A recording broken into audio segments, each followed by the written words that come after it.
Quelques jours plus tard, Jésus revint à Capharnaüm, et l'on apprit qu'il était à la maison. Tant de monde s'y rassembla qu'il n'y avait plus de place, pas même devant la porte, et il leur annonçait la parole. Arrivent des gens qui lui amènent un paralysé, porté par 4 hommes. Comme ils ne peuvent l'approcher à cause de la foule, ils découvrent le toit au-dessus de lui. Ils font une ouverture et descendent le brancard sur lequel était couché le paralysé. Voyant leur foi, Jésus dit au paralysé : « Mon enfant, tes péchés sont pardonnés. » Or, il y avait quelques scribes assis là, qui raisonnaient en eux-mêmes. Pourquoi celui-là parle-t-il ainsi ? Il blasphème. Qui donc peut pardonner les péchés, sinon Dieu seul ?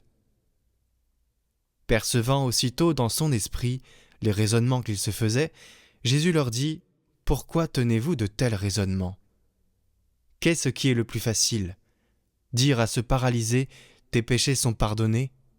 Ou bien lui dire : lève-toi, prends ton brancard et marche ? Eh bien, pour que vous sachiez que le Fils de l'homme a autorité pour pardonner les péchés sur la terre, Jésus s'adressa au paralysé : je te le dis, lève-toi, prends ton brancard et rentre dans ta maison.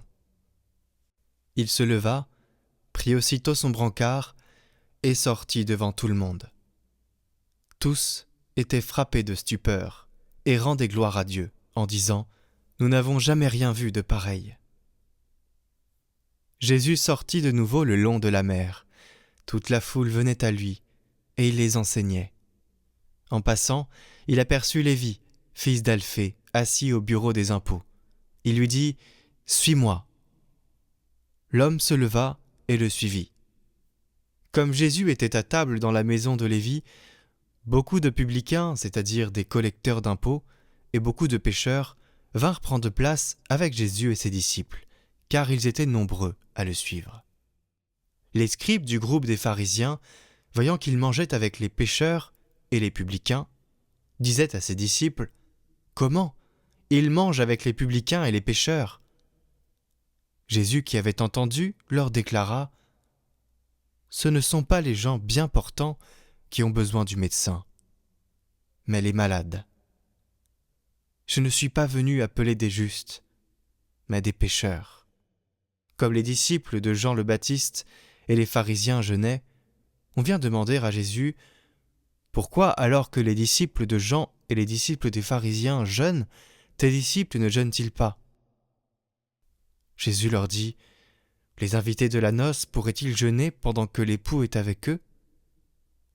Tant qu'ils ont l'époux avec eux, ils ne peuvent pas jeûner. Mais des jours viendront où l'époux leur sera enlevé.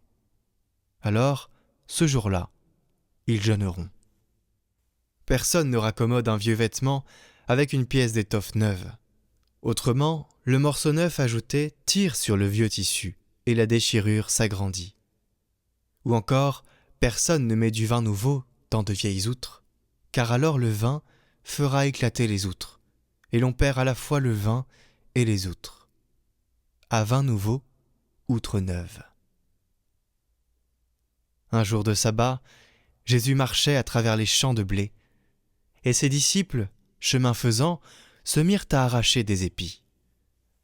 Les pharisiens lui disaient : « Regarde ce qu'ils font le jour du sabbat, cela n'est pas permis. » Et Jésus leur dit : « N'avez-vous jamais lu ce que fit David lorsqu'il fut dans le besoin et qu'il eut faim, lui-même et ceux qui l'accompagnaient ?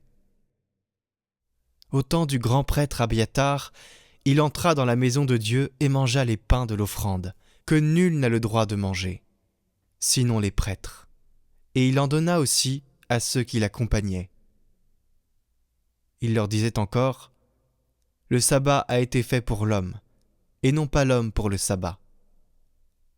Voilà pourquoi le Fils de l'homme est maître, même du sabbat. »